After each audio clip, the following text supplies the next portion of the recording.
What's up, dude? How are you? How's everybody doing? Hey, howdy, hey. Welcome to another episode of Distory. I feel like it's like oddly super dark around here, and I don't know why that is, but that's what I feel. All right, let me get cued in with. I got this.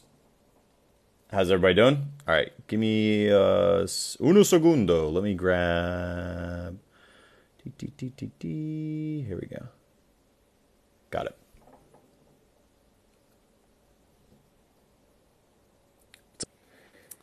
Hey, what's Hello. up, Catherine, Jackie, Corey? How are you, cutie? And of course, Kate. How are you, Kate? Hi. Doing okay. I'm doing okay. Doing okay. Just okay. Yeah, yeah. It's like I every had every day some Disney legend passes away. So it's like it's been a rough month. it certainly has. I actually put it up in my subscriber note for today, but I do want to share it because I think this is important. The legends, Alice Davis passed away, Mark Davis's wife, but an incredible Imagineer and really integral to a lot of the costuming and design work and artistry.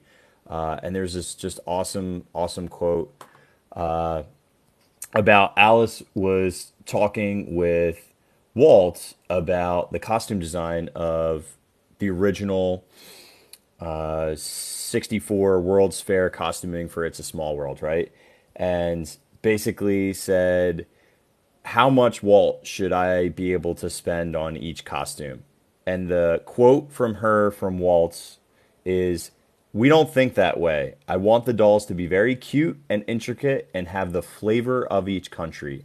We don't worry about what they cost. I have a building full of accountants who are supposed to do that. We're supposed to produce the best because the public will always pay you back.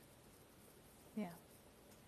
He said that he said we want someone, I think, from like anyone from 1 to 100 to think that they were the most elaborate costumes, like, and be impressed by them and want to interact with them. So he didn't care what it cost. That was Walt to a T.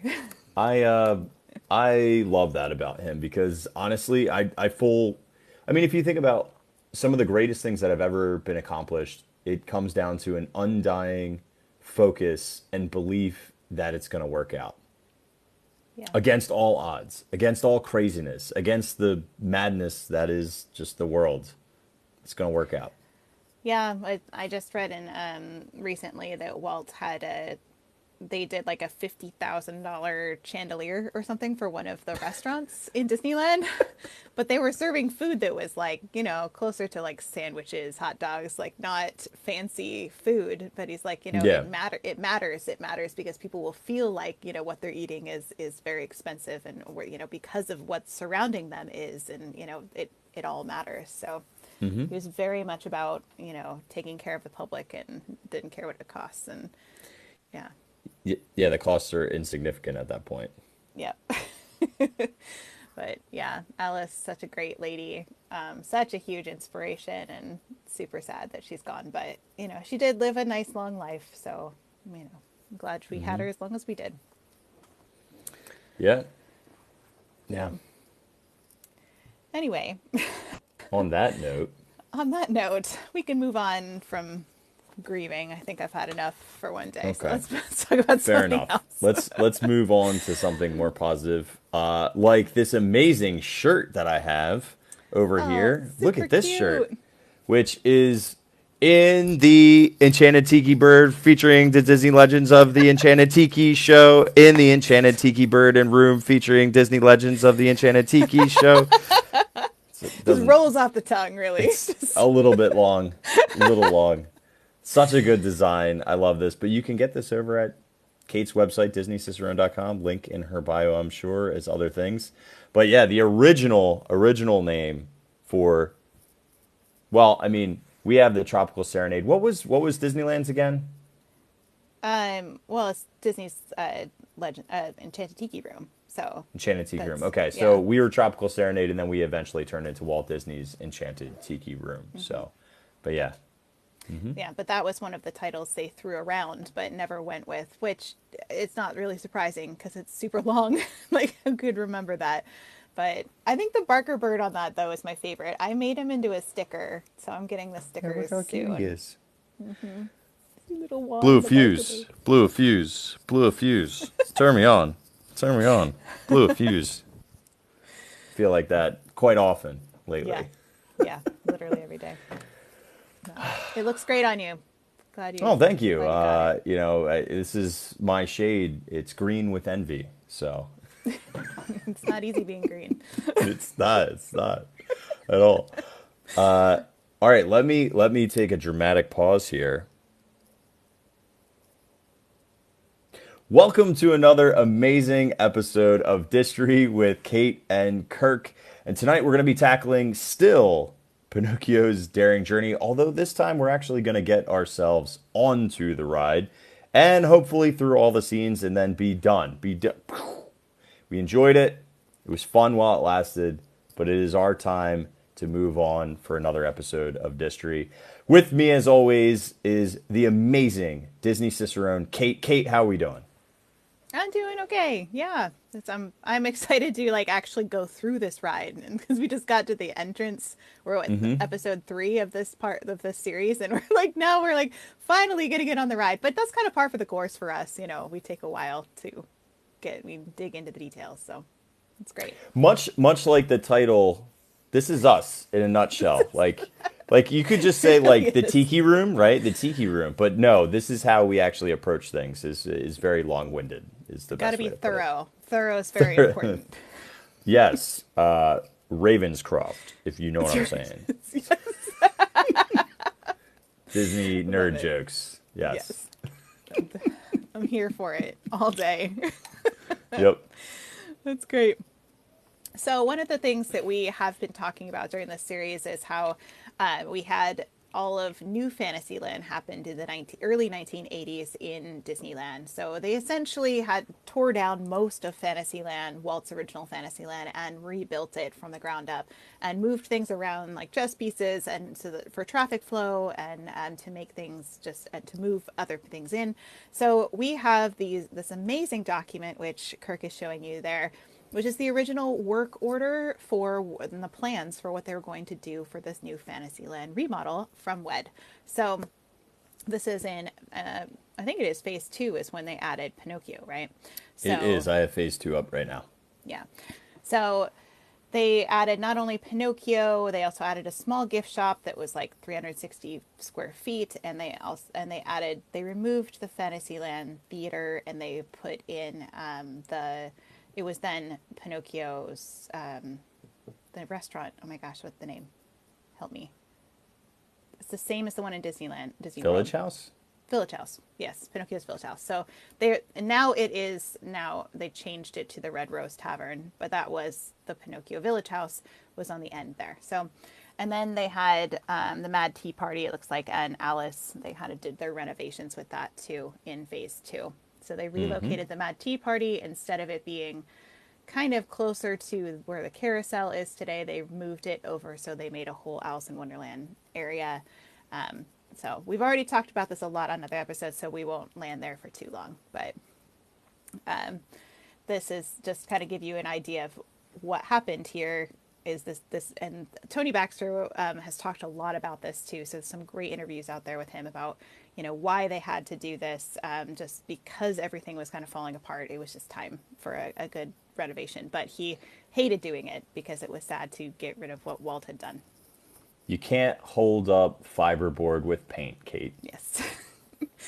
Not even like 50 coats. It just won't work. It just won't work. It's so true. Okay. So we have been kind of piecing and getting ourselves through this work order so that we could eventually come to this final point where we can go into the ride. But guess what? We're not going to start in the ride because why would we do that? I'm We never guessing do that.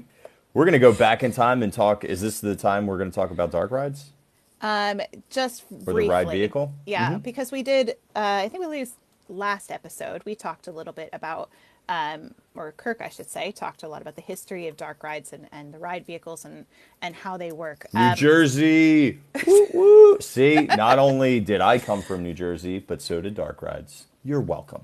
Do they say water too? Okay, well, we have water rides too. Water in the forest. Okay, so Wait, I say forest wrong? do you say forest or forest? Hang on. Run, forest. Do you say I think I say forest. Forest. forest? Like a far rest, you know? Far It's like rest. really far away for me to rest. Yeah, Forest. that's how Elliot Forest. says it. He says Yeah, forest, and I make I fun of don't him say for it. far. He also says I don't say orange, orange instead of orange. Yeah, orange is definitely the way to say that. Anywho's, do you Okay. need me to pull up a ride vehicle? Sure. Yeah, that would be great. So, Sure. the dark rides themselves were assembled at Disney Studios, the original ones. So, this, of course, was assembled in the 1980s, but they're modeled after the ones that were made like Snow White. They're pretty much identical ride vehicles. The and they I love that it says that they were laid out in a tin roof shed so planners could visualize space relationships. So they like went out to the shed to go check on the rides.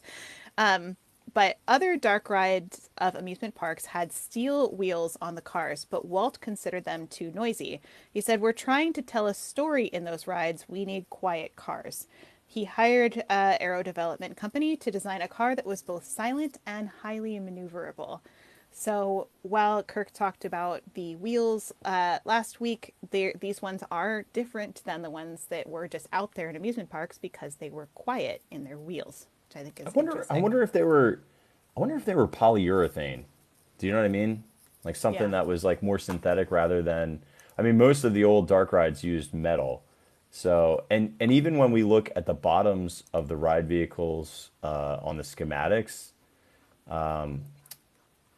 from the pretzels, remember we were looking at pretzels last week, that ride Because system, why not? I mean, there's, what, that was the name of the company. It was the I Pretzels Ride know, System. but But anyway, yeah. it But I just feel sounds like we're I feel talking like about pretzels. aerodynamic though is Aero has done well. I don't know if it's the same. They've done all the roller coasters too. So I would imagine, yeah, Aerodynamic has done roller coasters. They've been around since 1986. Air development, different thing. Yeah, but they started out as Aero Development Okay. previously, which started in November 16th, 1945. So yeah, sorry, my Michael Eisner moment for the night. We'll talk about So that later. yeah, yeah, it was yeah, Aero Development started first. So I just imagine, you know, because I mean, they were involved in a lot: Mad Tea Party, Carousel, Dumbo, Casey's, and yeah, I can imagine that the polyurethane either came from log flumes or came from their first developments of roller coasters. Yeah. I just love that Walt specifically just wanted to make the wheels quieter. Like that was his input into those, making those What because they have you are telling a story. have you been on an old school dark ride? I think I went on one. It's been a Don't long don't time they have though. that haunted house? Isn't that like a old school dark ride at your Oregon, like Spooky I never Woods, went whatever on they call it. it?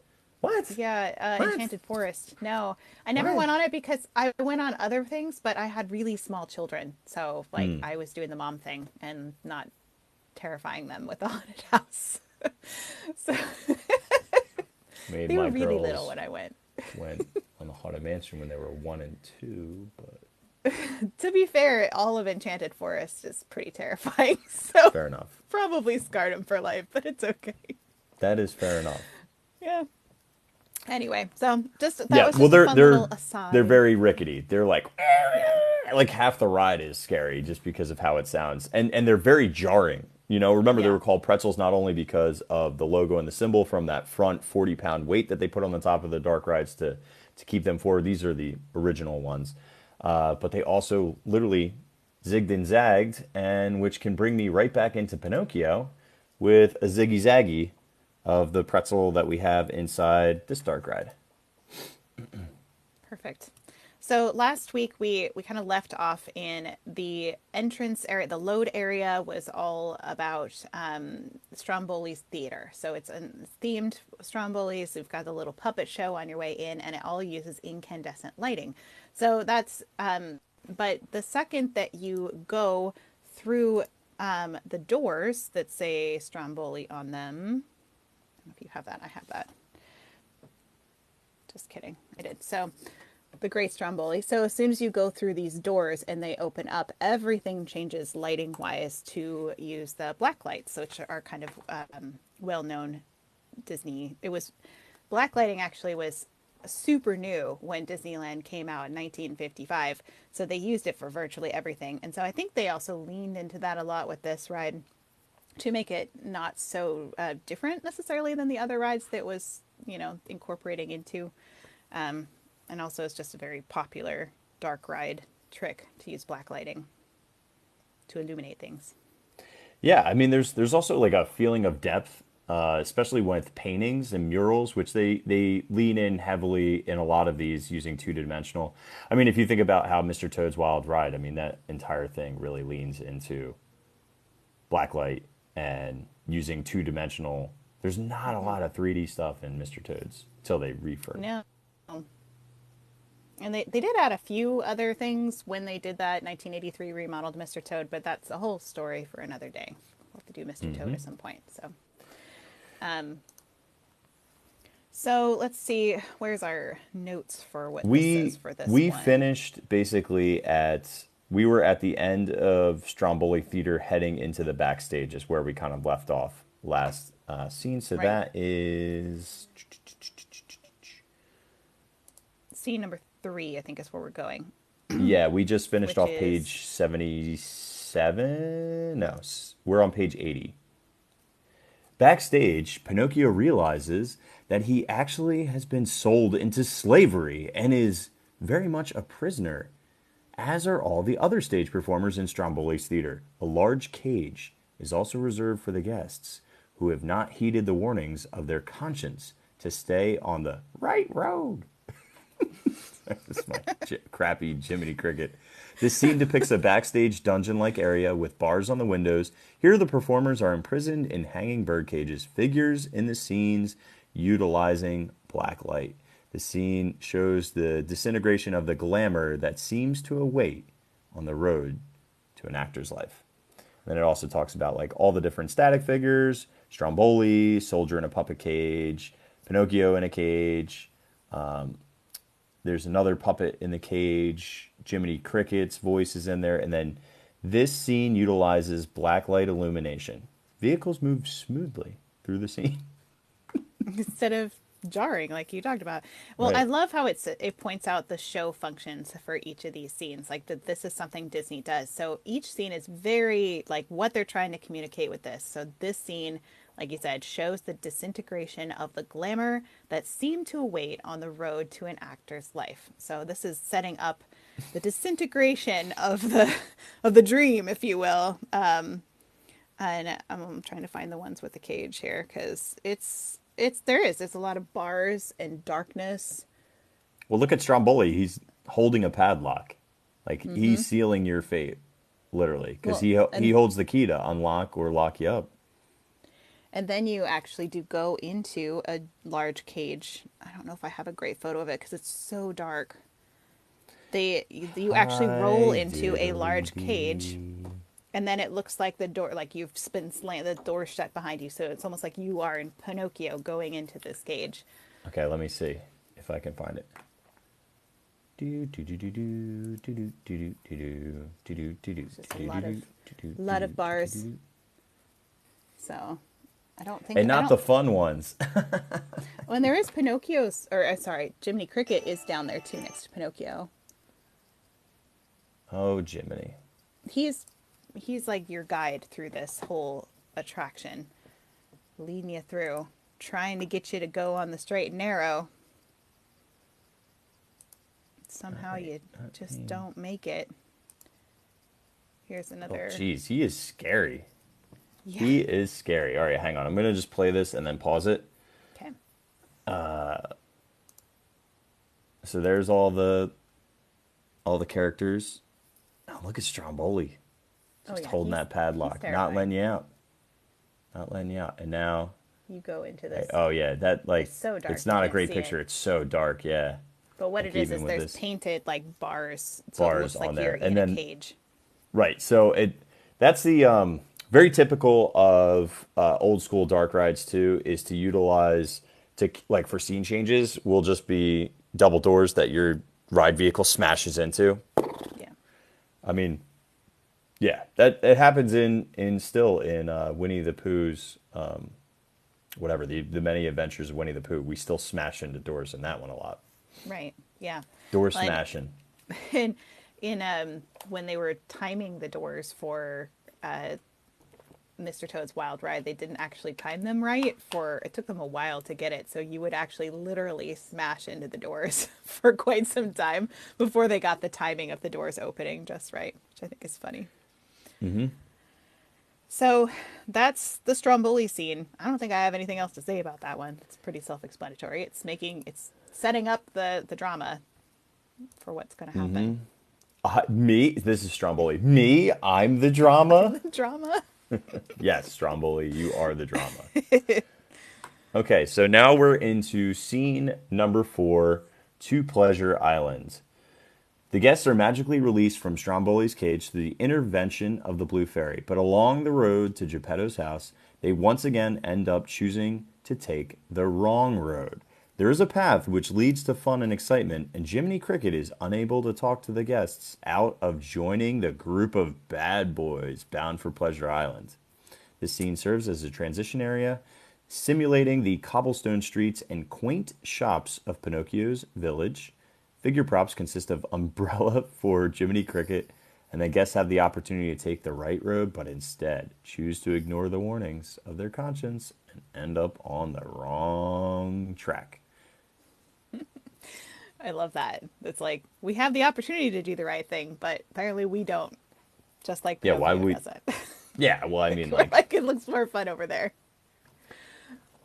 So who doesn't want to hang out with a giant, horrifying Jack in the Box with popcorn and candy canes? I mean, I know. Oh my gosh, the Jack in the Box, really, literally, so scary.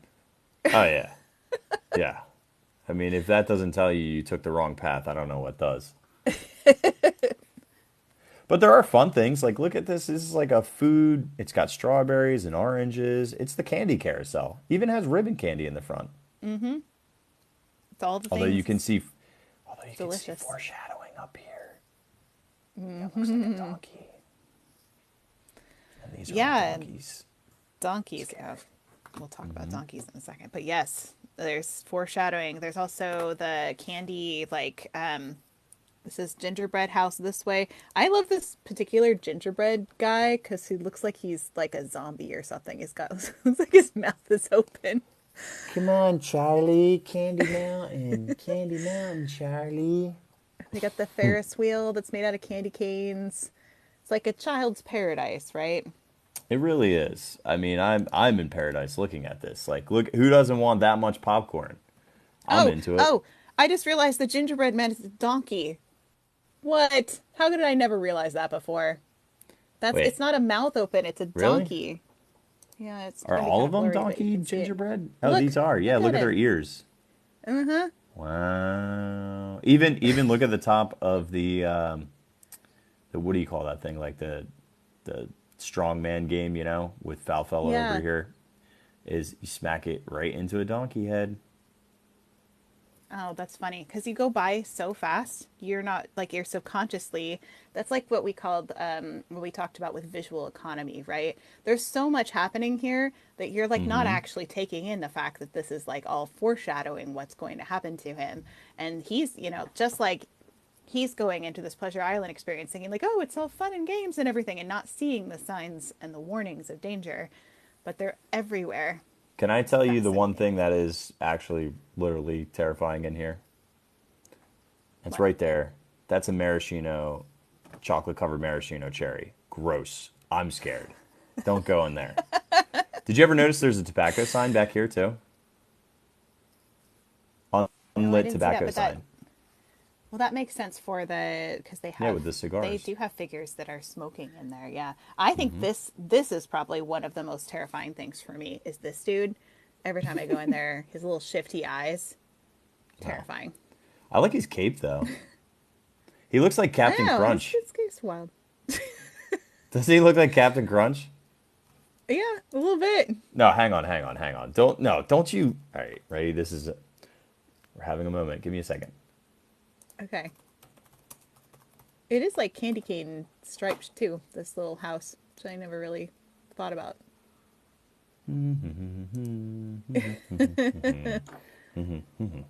This. Okay, I want to see it. Okay, yeah, I could see that. I mean, look at that hat. He's got blue and Yeah. yellow. I smell copyright infringement all over this. Does he have a cape though? Maybe they added a cape for like Yeah, well, safety. of course, they're like, oh, don't knock the buttons off this dude. Give him mittens and a cape, and we're good. We're in the clear. Oh, that's awesome. Yeah. Um, and let's see what else. And so they also have the rough house. I think comes after the strongman one, right? We have The Tobacco rough. Row. Yep, So this is I have the rough house right the here. strongman with Tobacco Row. That's what it says on the sign. Mm-hmm. So you can see that. And then yeah, the um, That looks like a foul fellow, doesn't it? The mm-hmm. one guy you had in front of the tobacco room. Can you go back to that real quick? Doesn't that guy look like a foul fellow? Oh, I get it. Dude, I'm like, where, Yes. Kate? Where is your head at, dude? You're not.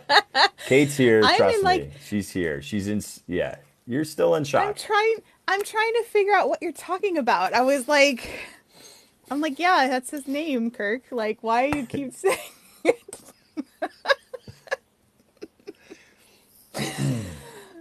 just wasn't that Rough good a crowd, joke? rough house. Just one of those, one of those nights. So moving along, yeah, it looks like they're all punching each other. I feel that. I feel like a punching bag.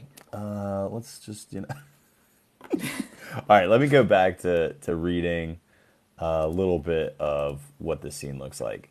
Okay. They're encouraged to overindulge in fun-filled activities of the fair, including candies and treats. We see a Ferris wheel, candy apple shop. There are many tasty things to eat and enjoy. Then Pleasure Island starts to take a more sinister quality as they leave the frivolity of the fair behind and become involved in new activities such as fighting and smoking cigars. Places like Tobacco Row, the Fortune Teller, and the Rough House. This scene demonstrates how an overindulgence can lead to more destructive activities. This is actually a good morality tale Mm-hmm. within the ride itself as well. Yeah, I love having that background of it because it just gives you more context and like this Yeah, a is little what they're bit more trying to depth. communicate. Mm-hmm. And as we continue on, because we've kind of finished that, we're into now scene number 7, 8-ball pool room. At this point, the glamour of the fair has degraded into gambling and pool playing. The evil coachman suddenly appears and issues an ominous warning. Now you've had your fun, it's time to pay.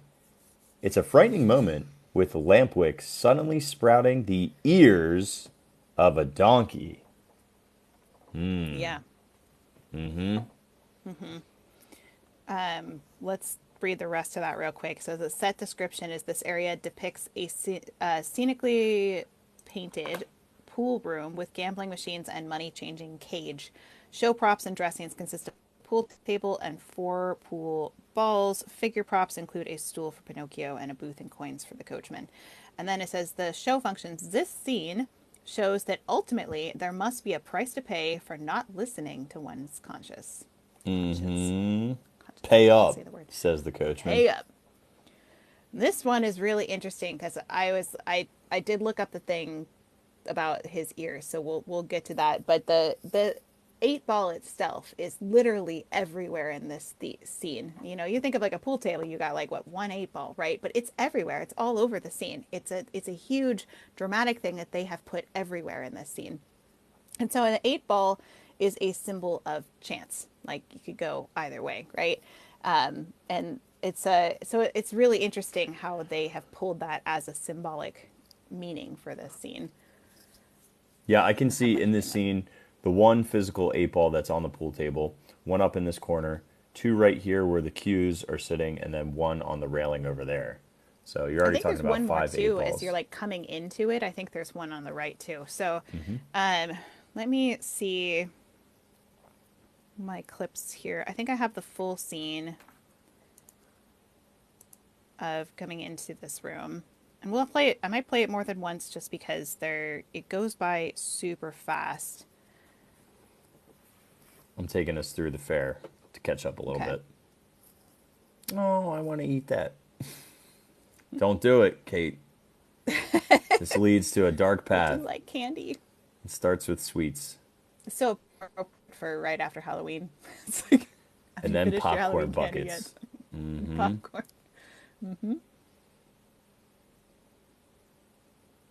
It's Horrifying. That so is scary. that is And really even like scary. moves, like bobbles. Yeah, it's really creepy. And we go through like Okay. almost saloon See the doors. eight Okay, balls so on the yeah, right. so there was an eight ball all the way on the right. Hmm.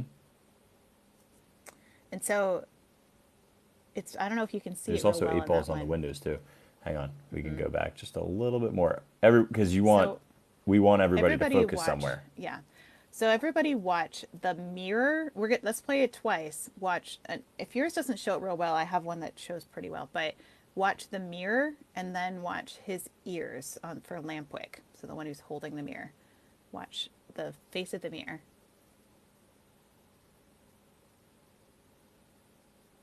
Okay, Okay, and go it's back and it's watch the pretty Disney. insane. Like this Yeah, technology is insane. This is real Disney magic. and watch his ears.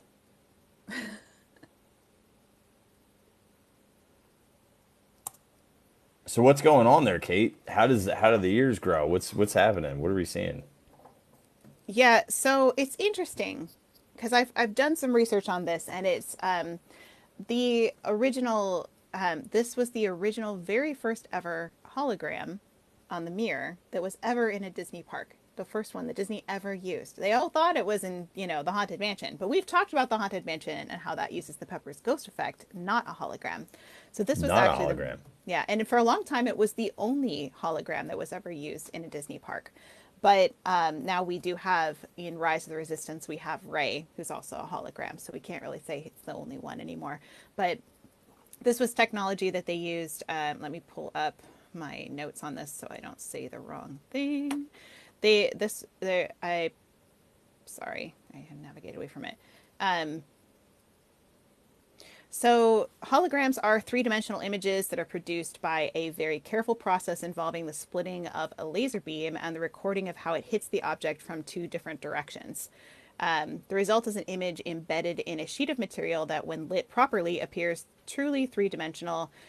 So if you move your head back and forth, you can see around the corners of the object. And you can think of like how we've seen that on credit cards and stuff. You guys have seen holograms places.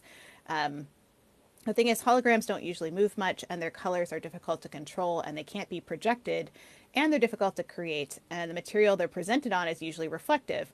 In the case of Lampwick, it's not an issue. In fact, it was the only way they could do it. Pepper's ghost would not have worked for this effect, but the hologram allows a spooky colored Lampwick head to float behind the mirror.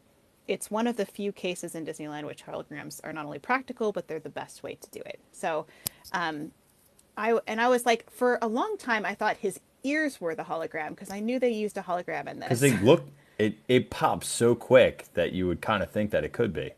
Yeah, but from everything that I have read, the ears are an audio animatronic. But I feel like they were audio animatronic because the clip that I have, they look different than the one you just played. So I wonder if they've updated it so that it's I think they actually a different updated it. effect. This came from 7 years ago. So let me,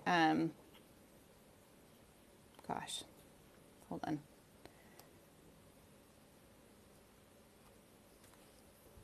Okay, let's see. Oh, you can watch his ears. Oh, sorry. I have to get it in the right spot. It's so hard to move.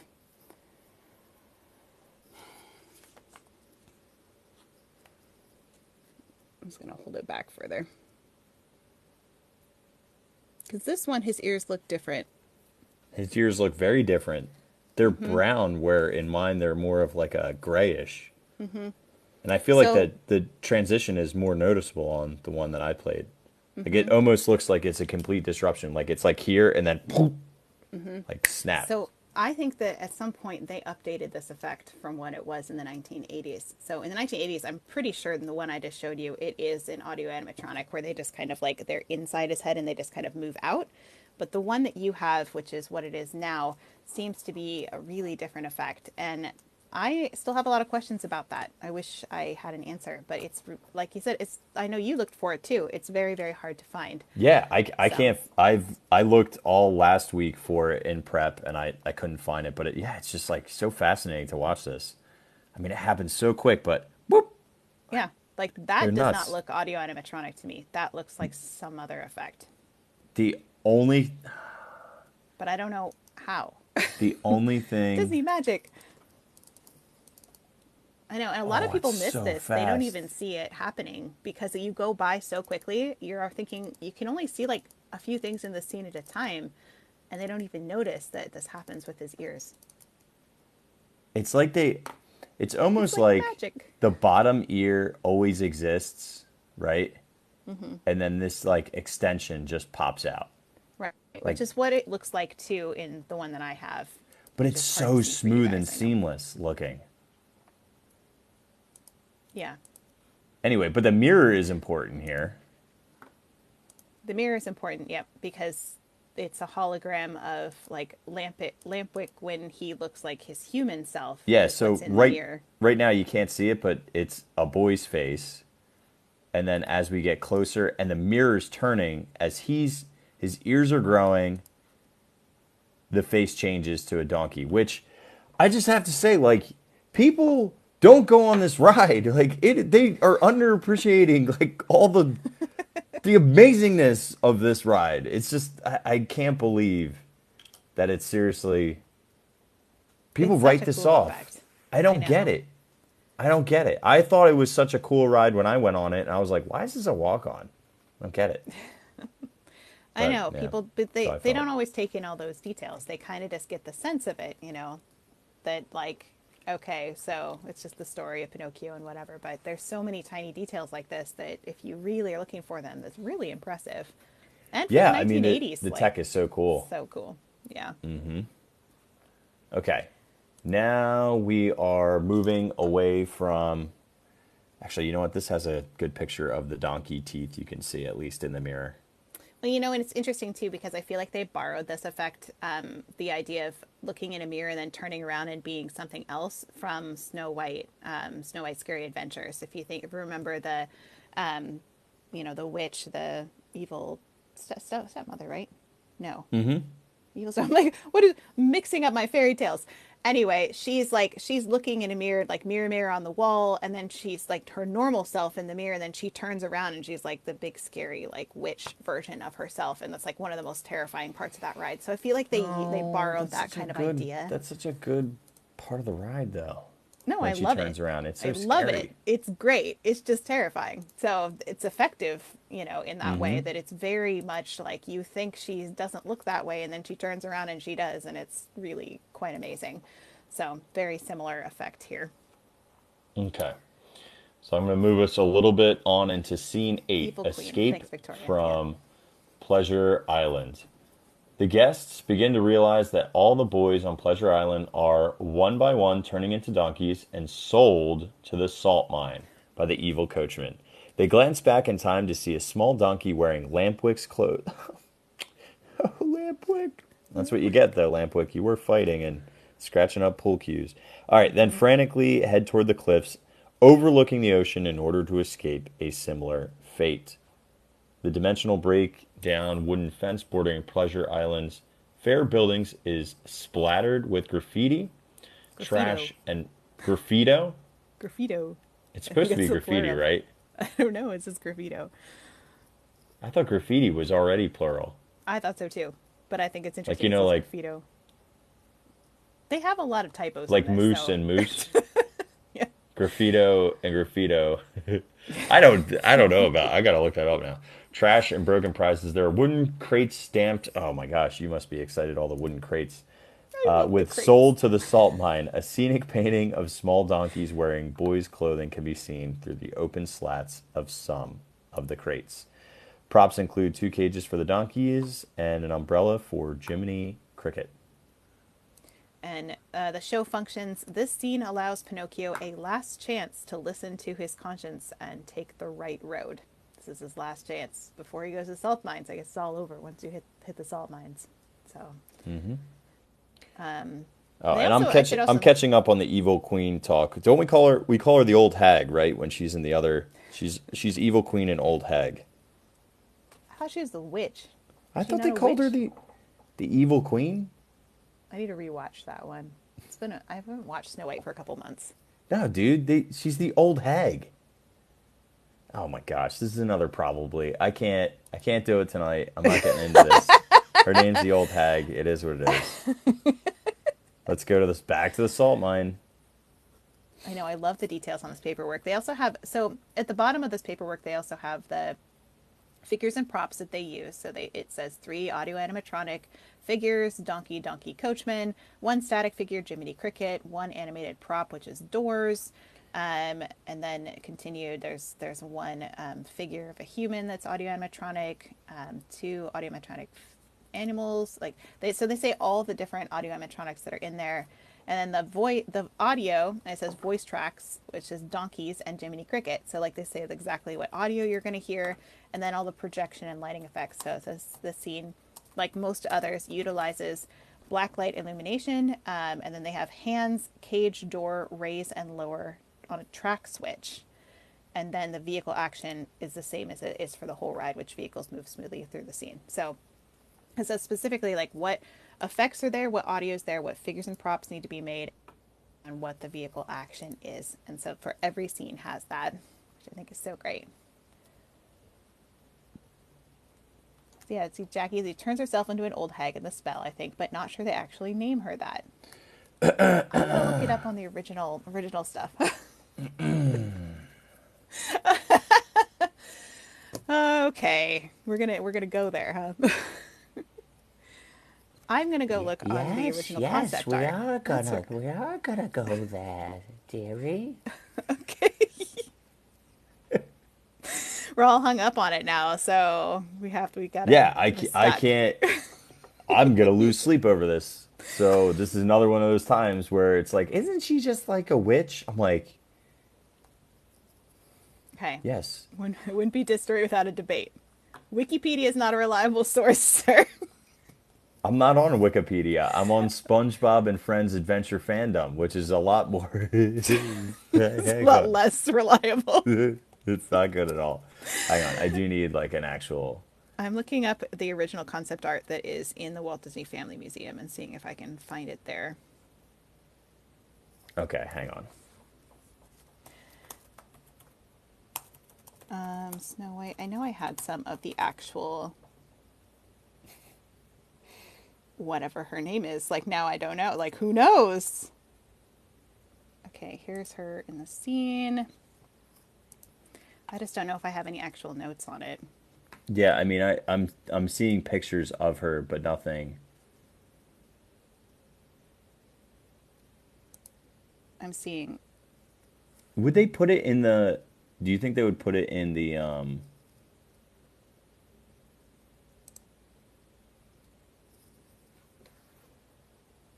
credits? I mean, I know it's not a different person, but I don't know. I've got all of the. I'm looking through all of the original. I'm trying to see. This is all Snow White. I know I have one of. Let me see. Show you guys what I'm looking at to see if I've captured anything that is specifically that character. This looks like it's all Snow White, so it must be next door to this one.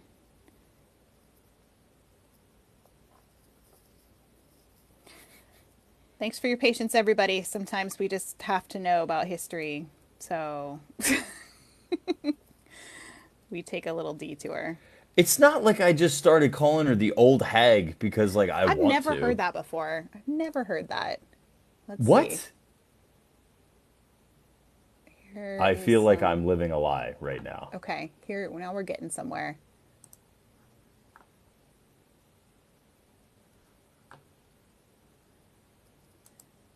Let's see. What does it say? What does it say? Sometimes they'll put scene notes next to it. This is all just drawing. I know. I'm. This is my life now. It's just staring at all of this. I'm so close. I'm so close. What does What that does it say? It's a sequence scene. It's before she's Oh, what's that say in the corner? Oh, I can't read it. Oh, This it's is like blurry. a color. This is a color document, so it's like it's trying to tell you what the specific. I'd say like, oh. Which models? Which models? I just found it. It says which models. I found it, my friend. Okay. I'm gonna still find I something. can't get it that to says- stop. Hold on. I think you won the Pinocchio argument, but I think I win this one. Okay, I'm gonna flip it for you. I mean, I agree with you that that's maybe what they called her at one point, but that doesn't mean that she didn't Which necessarily go models? by something else. I get it. You can say it until you're blue in the face. I'm telling you, why would I just start calling her the old hag? Like, I because don't think know that's why you funny? would do that. I've never heard that. Seriously? Never. I've never heard her called that. I mean, she does look like an old hag, but she's. Oh, I see. I never said that. You know, you wouldn't catch me saying that. It says which models. Yeah, I get it. I get it. I rest my What is case. this? No, this case is not rested. This case is just opened. This is we haven't even seen any Snow exhibits. White I didn't witch realize I models. was on trial, okay? Exhibit. It's always. I don't know if there's anything more to this. No, then it just goes into the vultures. Vulture talk. I love the vultures. Vultures are one of my favorite Disney characters in all the movies because they always look the same and they're like in all of the sinister character. Okay, well, I have one of her coloring, like the colors they used for her. I always thought it was a witch. So. yeah, I mean, she's definitely a witch. I get it. Oh, I found another one. Okay. All right, I'm not going to derail this. Look. Witch lowers into boat. Uh-huh. Oh, look, hang on. It says, this is an old hag. Doesn't say any of that. I'm gonna have to find some old hag. Oh, or I'm gonna have to start calling her a witch every time I ride Seven Dwarves. You haven't ridden Seven Dwarves with me where I screamed "you old hag" and said this is the only No. time that's like appropriate to do that. I don't think we've ever been on Seven Dwarfs together. Oh, okay, That's what never that's mind. 'Cause that's then like we have that's to do that traditional. January. We're gonna have to That's traditional. Is to See what else scream you're old wrong hag about. at her. Which I mean, I guess I can't do anymore. Oh, Victoria says, check There's the so many pic. pictures of Okay, he sent one on IG that says Wicked Witch. Thank you everybody for bearing with us as we take pause from Pinocchio to prove Kirk wrong. So I'm not giving this up. I'm not giving it up yet because I know I wouldn't just make it up. There's somebody that I'm quoting who's called her the old hag. Maybe it's Tony Baxter. no. All right, No, thank I don't you know for where sending you me got that. articles. I'm looking. We'll investigate the Straight situation. from the Disney archives. Okay. Oh, I don't have it on this. Sometimes referred to as the old hag or peddler after drinking the aging potion. I'm gonna have. We'll get there. We'll get there. All right. Anyway, we should probably go into the sea, like this conversation. We are sinking into the sea. Oh yeah, I can't pull it up right now, Victoria, because it's on my phone and my phone is being used We for should this. But go I will look to at it. Thank page you. 106, scene 9, Monster of the Whale, Oh man, because I it lost says it. hag. Oh, all right, stop derailing me, Valerie. I want to read that. I can't read it yet. I'm gonna turn back around because this is weirding me out. Okay. All right, where are we at? Scene 9? Mm-hmm. Okay. I lost it because I was so busy finding which things. Beware the wicked witch. Yeah. Okay. I get it. Do you have what she sent? Yeah. I'm not going to show it because it ruins my argument. No, I'm just kidding. I will show it. Show it. It says it's like a bust or a statue of her, like a bronze, and then it says "Beware the Wicked Witch." Okay. But I love that you call her the old hag. I don't know where you got that. I would love to know where you Dude, got that from. I'm telling you, I I I would not call an old lady an old hag just because I'm like a monster. Speaking of monsters, let's talk about Monstro the whale. In scene 9, Let's do it. Pinocchio and Jiminy Cricket are on their last way home when they are suddenly confronted by Monstro the whale. They escape his jaws through the bravery and resourcefulness of Pinocchio and return home to find Geppetto waiting at the doorstep. The track and scenic walls simulate a trip over the sea. Monster the whale appears and the travelers narrowly escape his jaws. Geppetto is seen with a lantern at the end of the doorstep of his toy shop. Figure props include a buoy for Jiminy Cricket, so no longer an umbrella, we need a buoy for Jiminy Out at Cricket, sea. a lantern, and glasses for Geppetto, and an umbrella for Jiminy Cricket. He can't be without his umbrella for long. Well, it is wet out there in the ocean, so Sure. a lot of splashing water and things. Here's let me show you a buoy, Jiminy. There he is. I'm a real buoy.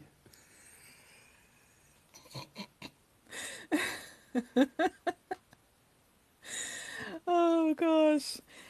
I love this scene where Monstro comes up and like it's so sometimes the effect doesn't work, but there's an effect inside his mouth where it flashes, like a light flashes, so it looks I like I also like how guess the I mean, I know this is just like lights, so it's very simple, but the seagulls. I like the seagulls too. the seagulls they're like projections, I think. They just move Yeah, across. yeah. It's just like on the left-hand side, they just go wee. And then here comes the They're like whale. the fakest birds ever, but they're cute. Yeah, I love this part. See, there's the flashing. Just like flashing lights. strobes. Yep. And then there's like one tiny Geppetto. little shot of Geppetto. And then you could then- see him for like 2 seconds. He's off his buoy, and he's on Do we his see umbrella. the show functions? So this scene shows Pinocchio finally resolved to follow his conscience and do a brave and unselfish deed. So that's the Yeah, purpose for of this once. scene. For once. To You know? not I mean, I don't know. Is it unselfish though? I guess it is. Is it? He has motivation to get them both out of the whale. Yeah, I don't really think he's doing. I think he's. Yeah, I mean, everybody wants out of the whale. I guess his like unselfishness was he does something in that scene, right? That's unselfish. Can I'm we? trying to remember. Can we have real talk though? Yeah. Who helped Jiminy contour? Can somebody help him with blending? He needs a little bit of help. He's got a serious.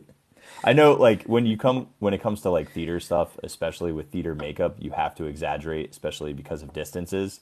But man, that is harsh.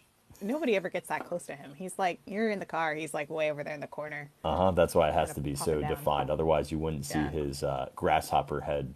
And you'd be like, wait, that's not a cricket. You're right.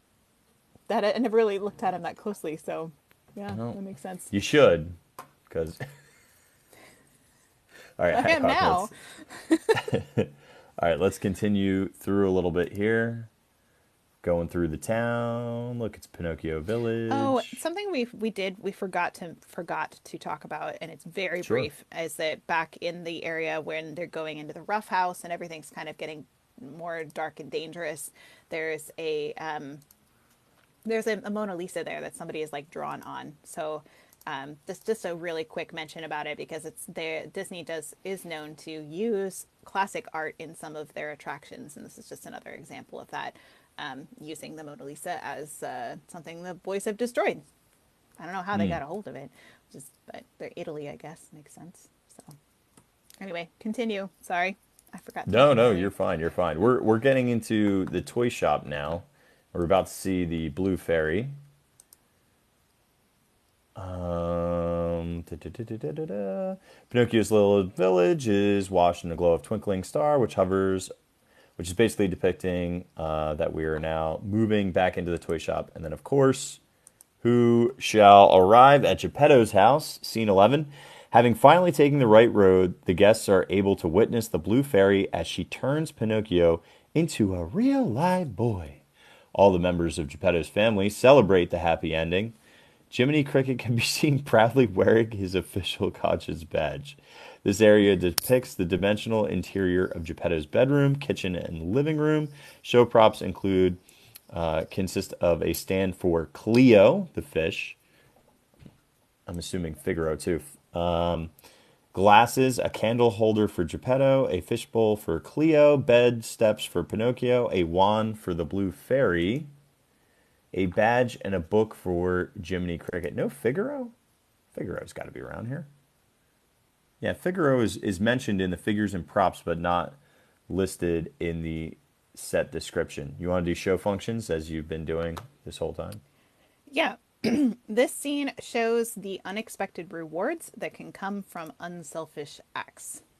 So the idea, if you're unselfish, then you can be rewarded. I'm a real boy. Real boy. I, So I I do don't have like a it.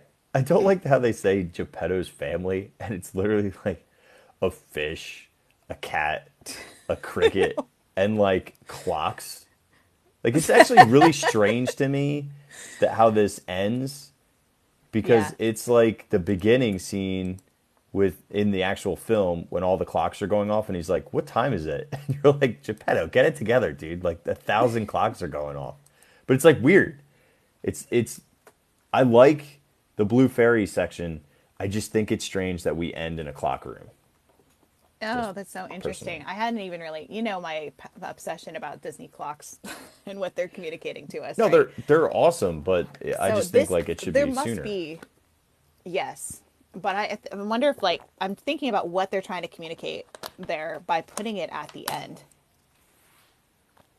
Does it is it that if they're all kind of going off, and I know it's like a celebratory thing, obviously, with all the cuckoo clocks and everything. It's just like, hey, yay, everybody's home and happy, and like it's supposed to set the mood that way. But I'm like, in terms of what it's communicating with time, Well, you know what? I'm gonna jump ahead and I'm gonna read scene 12, and then we're gonna get back and we're gonna talk about the Blue Fairy. But because we're okay. on this track, scene 12, toy shop. So we're now where all the clocks are at. All the toys and clocks in Geppetto's shop seem to come to life in celebration of Pinocchio's successful endeavor, in which he proved himself worthy of becoming a real live boy. The guests then return to the load area where they disembark. Geppetto's workshop is filled with numerous animated toys and clocks. The set will also contain scenic paintings on stationary and moving flats with moving pendulums, eyes, and various assorted animations. Show props and dressings include a chest, a table, railing, small chest, chair, window ledge, one chair, oven, pot by oven, mantle, ledge, basket, unicorn, Pegasus, camel, present, Dutch boy doll, angel, puppets, one basket with present, one bear, one horse, one kettle, one drum major puppet, one small bear, and one salt box. The poor salt box. Salt The salt box. box is like, dude, really? Really? A salt box. The Yeah. salt box. Okay, whoa, hold on. Salt box, salt mines? Wait a minute. Maybe. Is it symbolic? Maybe. Because they were shipping them all to the salt mines. Mm-hmm. And donkeys, okay, and donkey's symbol, which I forgot to mention, donkey is a symbol of stupidity. That's why they have them turn into donkeys, because in Italian culture, donkey symbolizes stupidity. So It's also why saltbox, such people a random, get called a random. Jack Blank. Yeah. Well, it's interesting because it's like that. Why would they have a salt box? That's intentional. They could just put a bunch of cuckoo clocks in there and call it a day, but they have a salt box. It's to remind you that at any point you can go back to that salt mine. Yeah, maybe.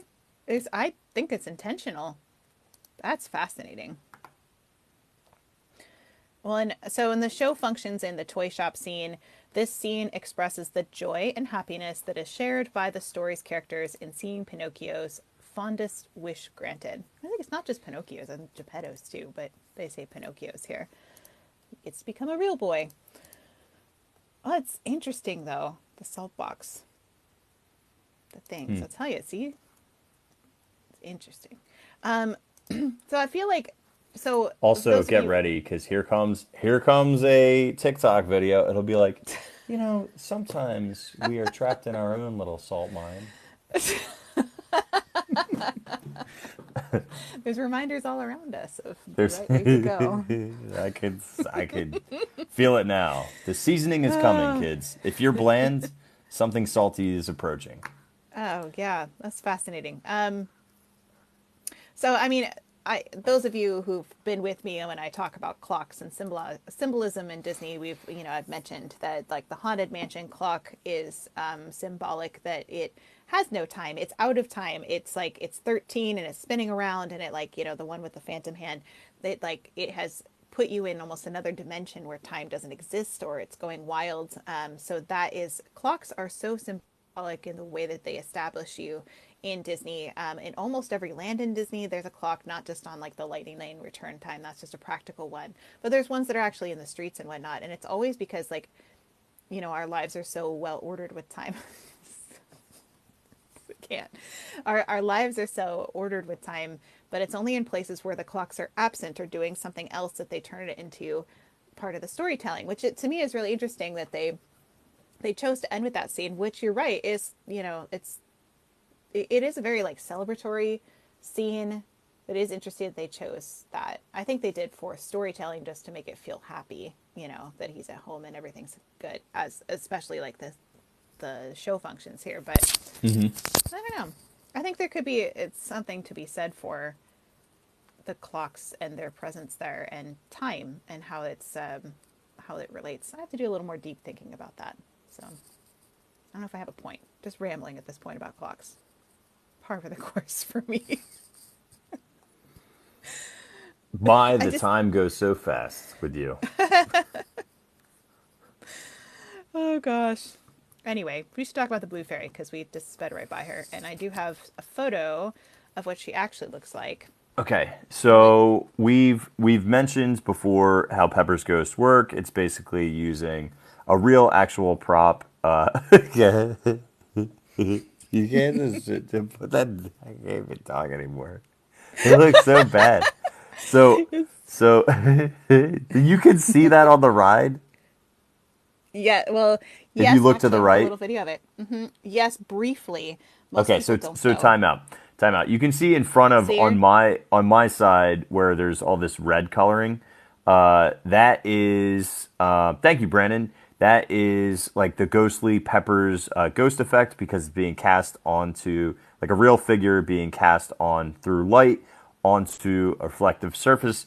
And on the right hand side, just like the ghosts in the ballroom of the Haunted Mansion, but in this ride, you can actually see what Kate is holding up, the real figure, which you cannot see in the Haunted Mansion. You can actually see the Pepper's ghost figure, which is Yeah. bonkers to me. Yeah, it's really brief. You have to look to the right as soon as you go through those doors from the village into the final scene.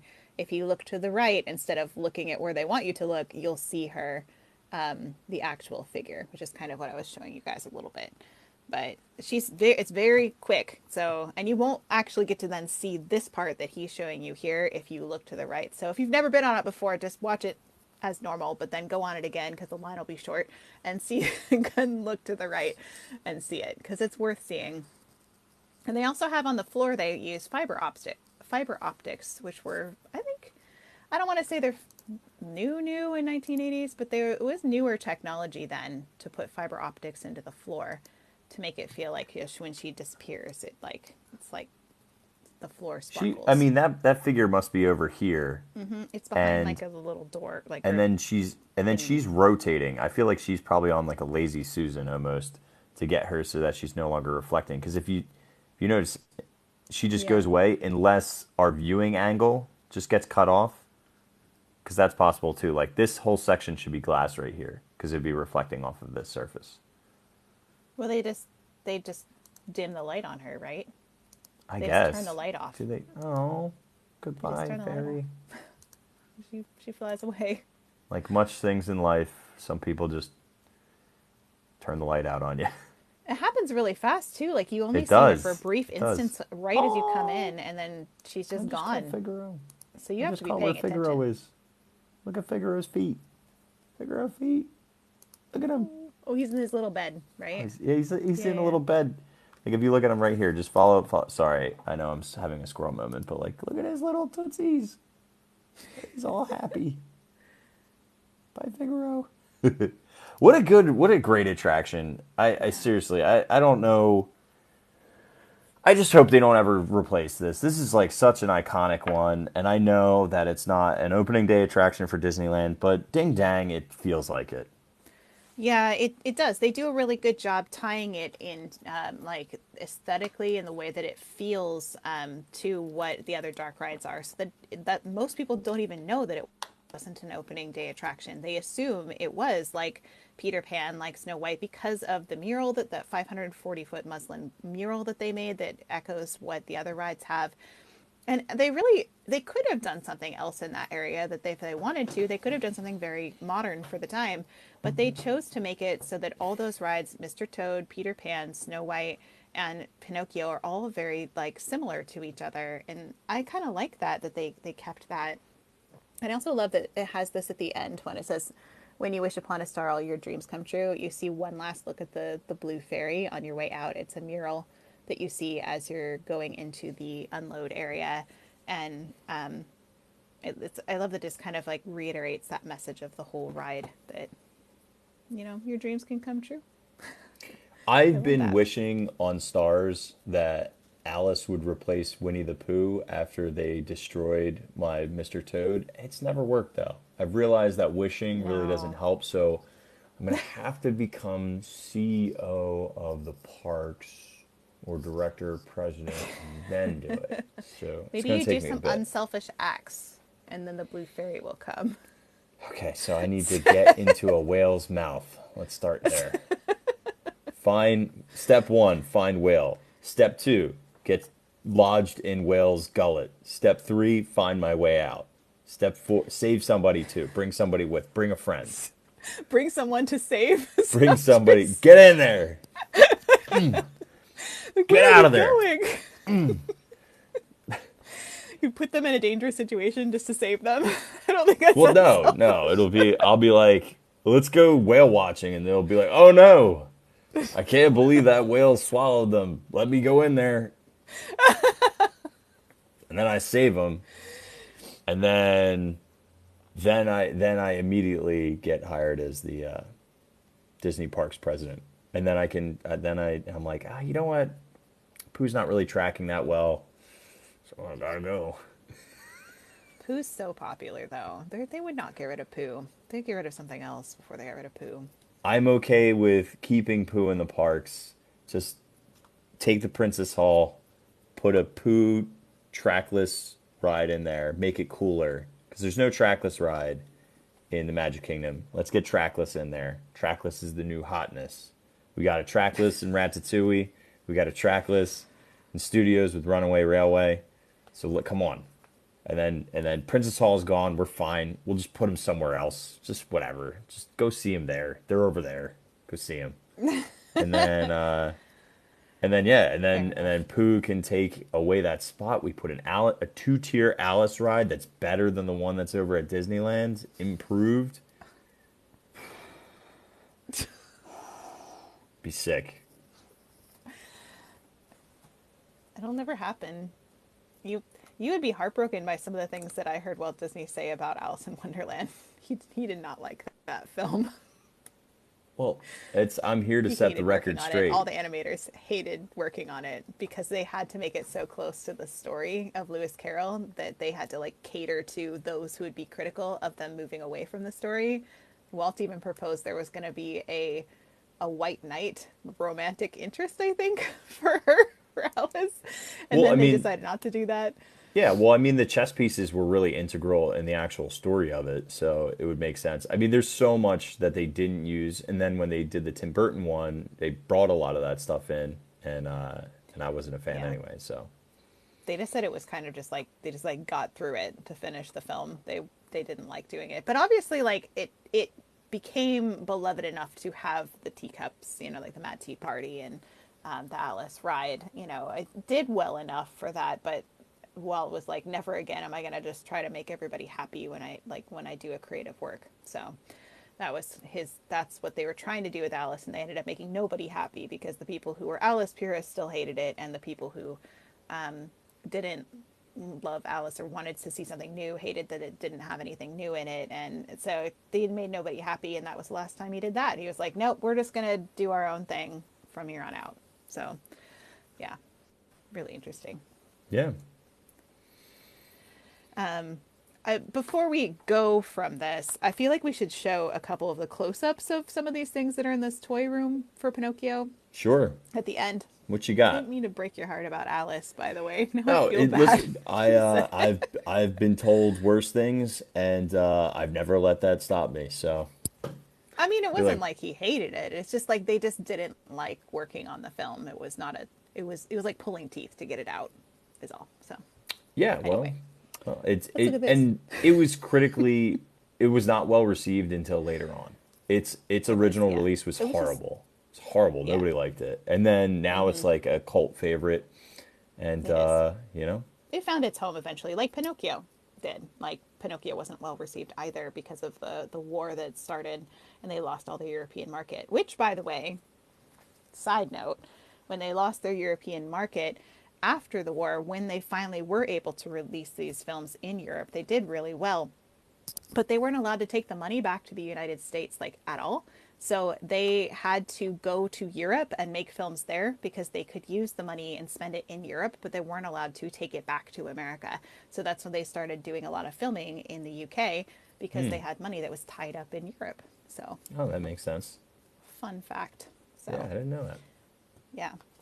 So anyway, there's just some cute pictures of this area with all of the toys, which I think is interesting.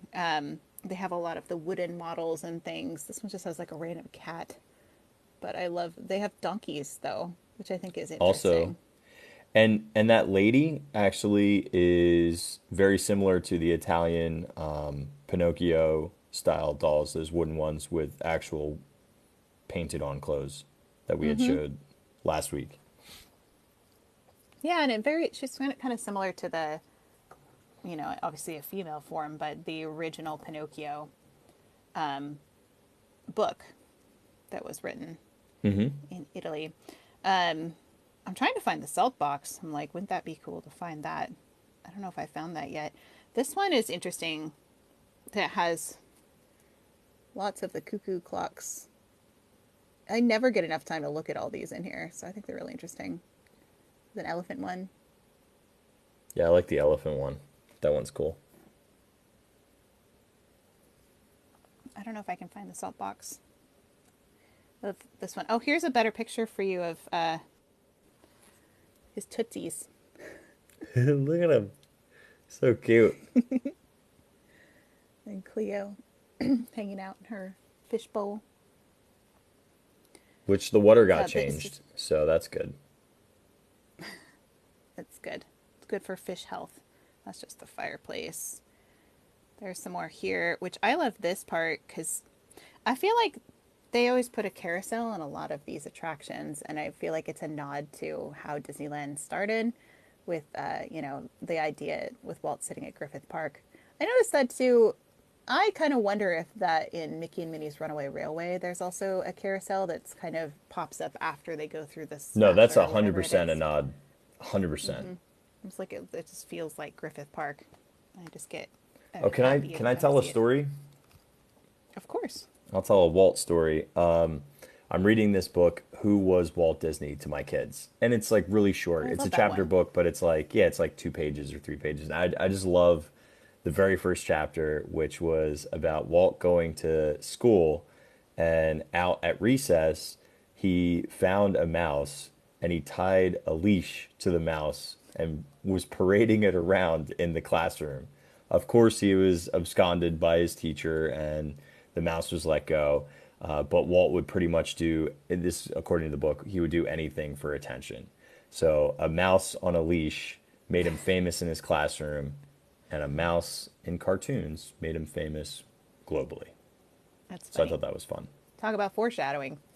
My girls were like, "But what happened to the mouse, Daddy?" I'm like, "I don't know. Probably let him go. Found him outside. Probably." They were like, so they thought like he had him as a Invested pet forever. Yeah, like forever. where's the mouse? I'm like, Still living in Disneyland. yeah, I'll research it. I'll tell you later tomorrow morning. We just don't say what actually happened to the mouse. Oh, that's a cute story, though. I love that. Yeah.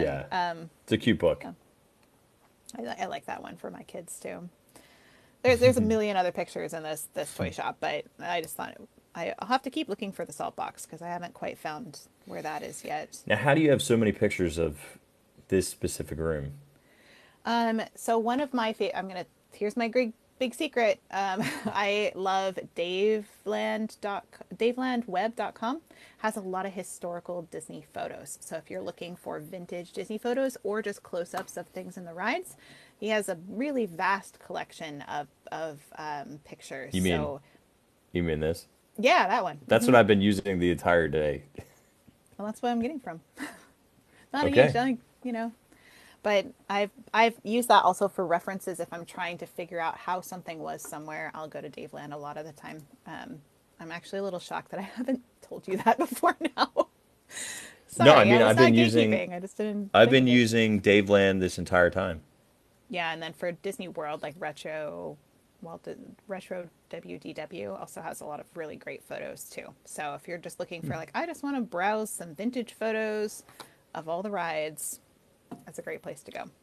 I also do not see the salt box. I'm looking at a big photo. Also, there's a clock on the ground.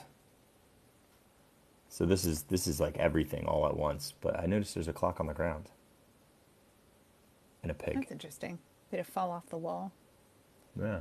I like this It one. doesn't have like a This hook is section. the little like singers.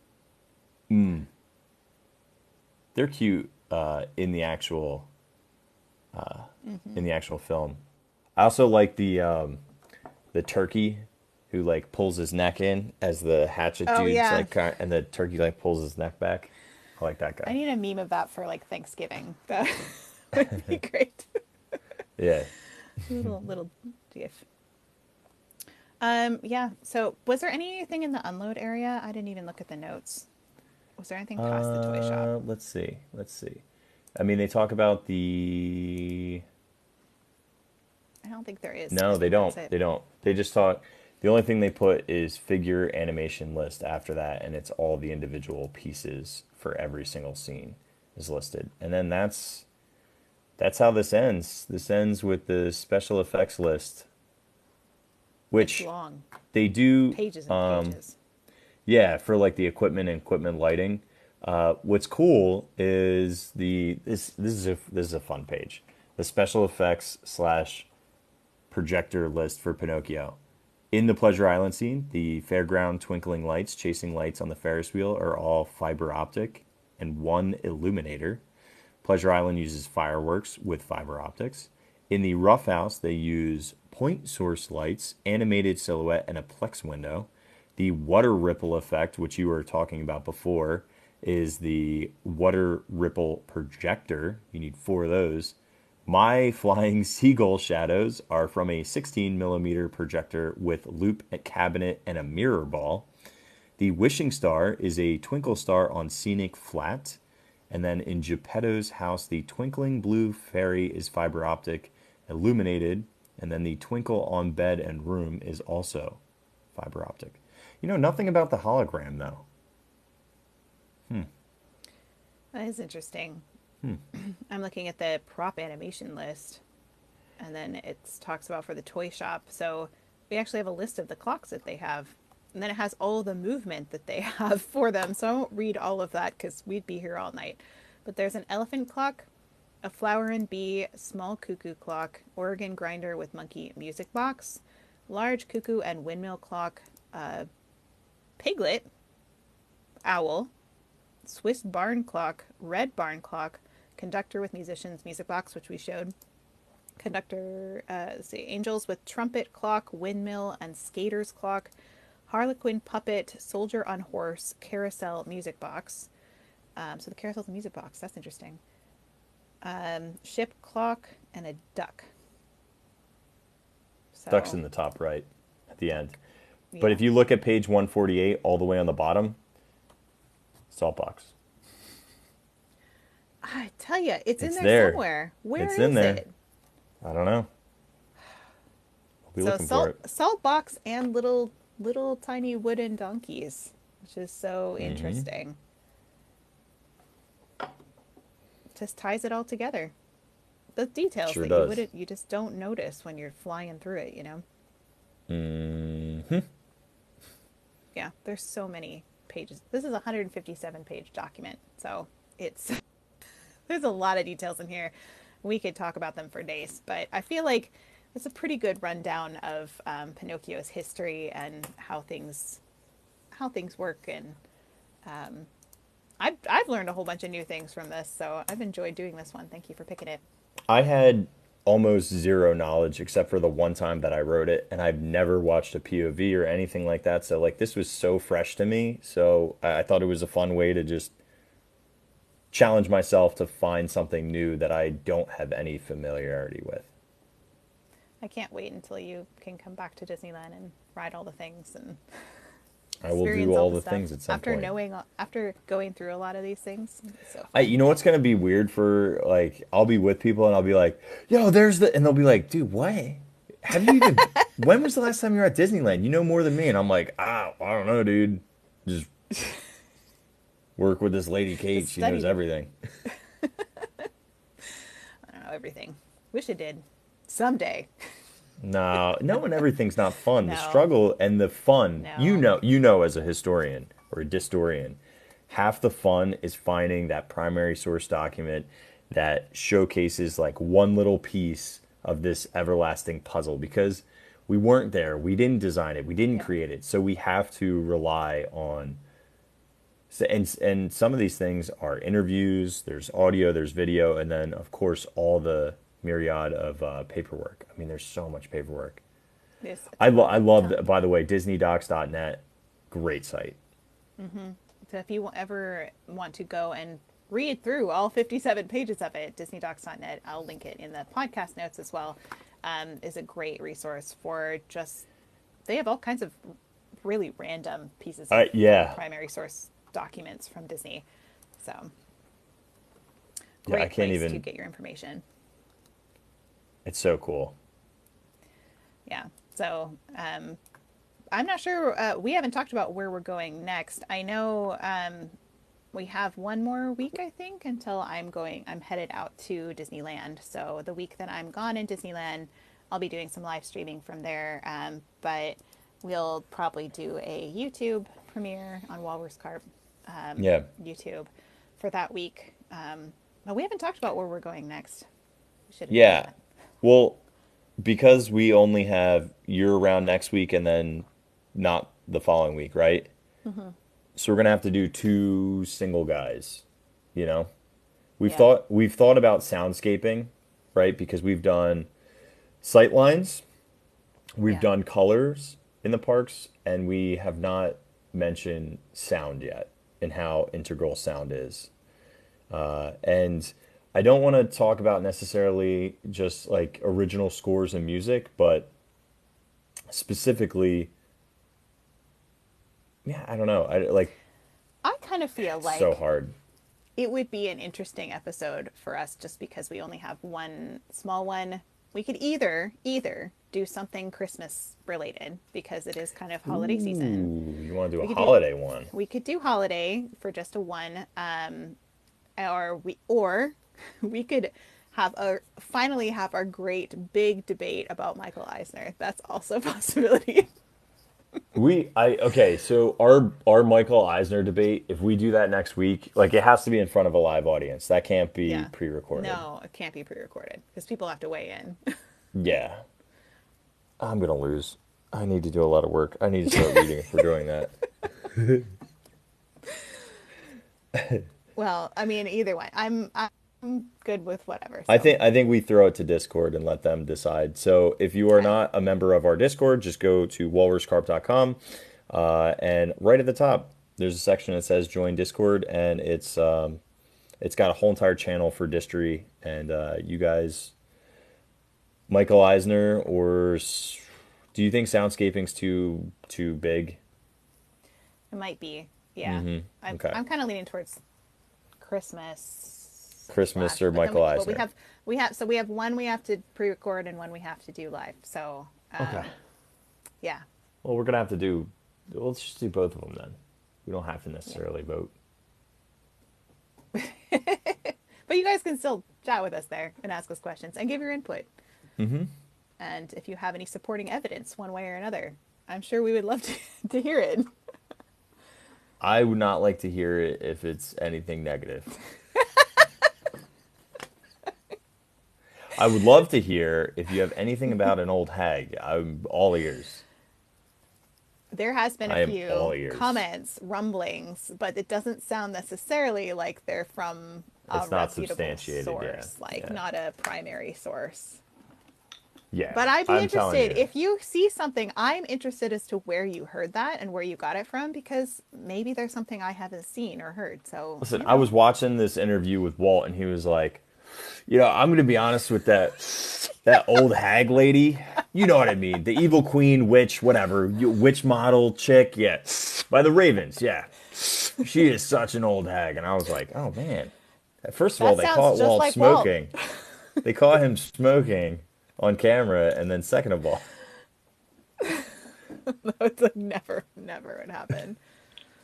Oh, I'm just reading about how he didn't really want to be on camera. Like he didn't want to be the host of the Disneyland TV shows. He didn't want to be the host of any of that. But they said like, no, we need someone who's like going to be the face and the voice of Disney really to anchor this. if And so they convinced him to do it. if he didn't do that, Walt Disney would not be well known. Yeah. Plain and simple. Oh, that the only reason that we have the parks at all is because they did that television show, and the only reason I think that people fell so much in love with not only Disneyland but also Walt Disney was he was in their living room every week. You know, then they look forward to it, and they'd sit down and spend time with. And most of those shows, the early ones, the Disneyland Story, all those, they're pretty much just commercials. It is like one giant commercial for Disneyland. That's all it Yeah. is. And it's Yeah, interesting to that's watch it happen, but that's, and they did one that's 20,000 Leagues Under the Sea. And while it's fascinating to watch the behind the scenes of that, it really was just a giant commercial for the film. So it wasn't until they did Davy Crockett. They did I think it's a 3-part series of Davy Crockett, where it's like they really just got invested in an actual story. And that was until December. So they had October was when it premiered. I want to say, I don't want to get it wrong, 1954, 53. Anyway, they premiered it. It wasn't until December that they started to do Davy Crockett. And then the whole wide world got super excited about Davy Crockett, and like he single-handedly like brought back coonskin caps. Like they had to like find suppliers for that because it had gone out of style. So they sold like 50,000 of them in the first couple of months. what? Yeah. Yeah. And the only reason they could was because there was like a supply from because of the embargo from China. There was a whole warehouse full of skins that like they couldn't move, and so they sold them to Disney at like a discounted price, and so they were able to make a whole bunch of coonskin caps. I know, random Disney history, getting all the, but the all that to say the TV. ABC also financed a large part of Disney. They had 35% shareholder in Disneyland when it was made because they didn't have any money to build it. So it was television really was the reason that Disneyland got built. If it wasn't for that, we wouldn't have it. And why they love Walt. He was Uncle Also Walt true. on the TV. Uncle Walt. That's what the kids called him. Hey kids, go to the movies. Listen, I have to make these parks appeal not only to you, but also to your folks, because they have all the money. Well, and even the Mouseketeers, when they finally doing that was all for. They aimed for age 12 was what it was marketed for, because they said the kids that are younger than that, they'll want to watch it because their older siblings are watching it, even if they don't understand it at all. And that it will even draw in the teenage crowd because it won't feel like a baby-ish kind of show. So they aimed for like tween years so that it would appeal to both sides, which I thought was really interesting. So, yeah. Right shows for 13 to 14. Got it. 12-year-olds are your target market. Which, if you think about Disneyland, I would say like 9 to 12 is really like what a lot of it is kind of like centered towards. It's really that middle ground. It's not necessarily, there's specific things that are for younger or older, but it's kind of like that is about the target demographic. So Yeah, obviously I'd made for agree with that. adults too, but I feel like that's when everybody can go on rides and enjoy it, but they haven't gotten necessarily so cynical that they hate being there with their parents. Maybe, depending on your kid. Depending on the kid, I It's think. coming. It's coming, my friend. Not Brace me. yourself. It's not coming from me. My kids always want to hang with me. Dad, you're like I the hope that's cool true. dad. No kid has ever said to their parents ever. And if they have said it to their parents aren't strict enough. I think I get some points with my son for being on TikTok. I think he thinks that's fun, but that's all I got. They think it's stupid that I talk about Disney. You Mom, don't you're even so- know, kids. You're so weird. You're so weird. Like you go in your closet and you talk to a phone. It's so weird about Disney. They like watching my TikToks though, so I don't. Well, force your it on them. TikToks are They great. ask, They're like but- they're entertaining and they're interesting. They're thought provoking. I think they like you more in TikToks than they do in real life. Just kidding. I'm sure they love you in real life. Just go cry now. We'll be fine. The my kids, I swear, the other day, do you know what my oldest said to me? She goes, "Bro, what are you doing?" I go, "Bro, you just broed me." She goes, I get "Bro." bruh from my son. I'm like, My daughter's 6. She was like, "Bro, what are you even talking about?" And I'm like, "What? What do you who tell you that? First of all, you're calling me bro. And second of all, like, I maybe I don't know what I'm talking about." Oh, dude, I gotta tell you, this is another just dumb one, but it happened tonight. My parents are down, and it was their anniversary, and we were gonna go to a restaurant, right? And my parents are like very plain Jane, so P.F. Chang's it was. That's like adventurous for them. So I'm talking to my mom on the phone. I'm like, "Yeah, P.F. Chang's will be fine, right?" And the youngest, who's 4, goes, "I'm not going to P.F. Chang's." She just is overhearing the conversation. She goes, "I'm not going to P.F. Chang's. I don't like anything they have there." And I go, "You like edamame? They have the edamame." And she goes, "I'm going to P.F. Chang's." She changed it. It was like she went from hating the restaurant to like, "I'm in." It was almost like gaslighting you. Like, did she actually say she didn't want to go? She's like, no, I wanted no. to go. I always wanted to go. Oh, she definitely. If you call it that, So then funny. yes, that's like a daily The bro over here is clearly bro. Bro, what are I you take even bro over talking about? bruh. Bruh is Bruh. like, we have a lot of yeeting and a lot of bruh in our house because my Yeeting son's and bruh. 12. Yeah. 12 and I have a 10-year-old girl, and it's, yeah, it's that. It's Well, all I was that. I was on Montu, which is an inverted roller coaster at Busch Gardens live streaming, and there was a pack of boys who were younger than 12, and they were all screaming Fortnite, Fortnite, Fortnite, Fortnite, and I was like, what? Like this game clearly is very popular. My son loves Fortnite. I hate that he Does he? plays Would he it. do that? Would he do a Um, Fortnite chant? I don't know. He's pretty quiet, so he probably wouldn't. But I mean, like maybe with the right crowd. I don't know. Peer pressure. There was a gaggle of kids. There was at least like 12 Cackle. of them. There was a lot of Yeah. them. I don't know. My son's more into robotics. He's brilliant engineering brain, so it'll be Oh, interesting to see cool. what he does. Yeah. I kind of want to take him to the Kennedy Space Center whenever I get him to Florida again. It'd be really fun. Yeah, they've really in so I know a little bit about spaceflight just because my one roommate in post college was obsessed with it and still is obsessed with it, and it was so fascinating to go there with a little bare minimum knowledge. It's a fascinating, awesome place. Yeah, I'm interested in going. It's never, somehow we never get beyond Disney when we're there. I don't know. Like, I was saying that to That tour seems guide to Barbie be too. a I was like, I'm sorry, I've never made it to Orlando, like actual Orlando.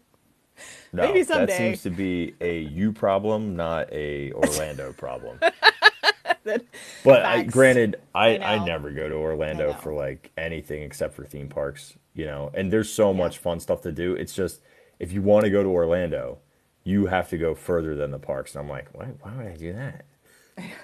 Everyone's Like like, go there go to for the the other bubble. go to the other Gideons, dude. There's no line. I'm like, where is it? 25 minutes north of Disney, which means I'm now like 2 hours away from my house. I'll wait the 20 minutes at Disney Springs. I'm good. Right. I know.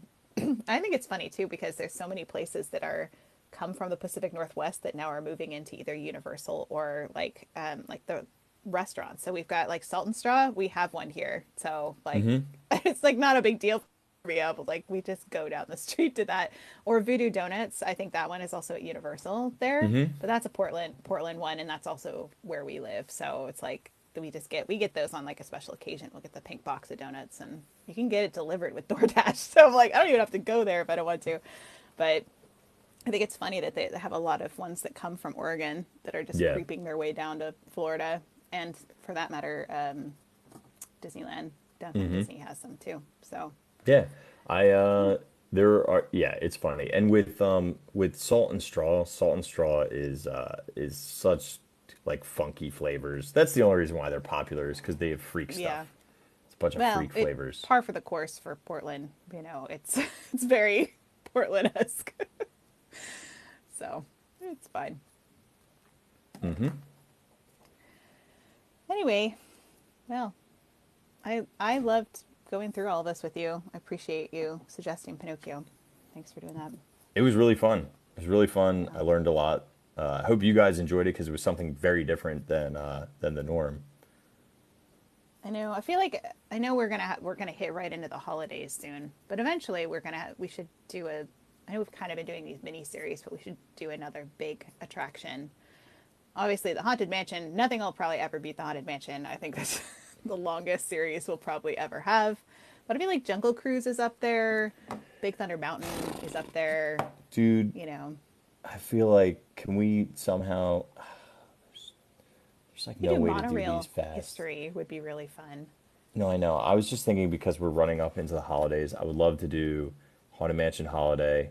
I would Oh love yeah. to do Jingle Cruise.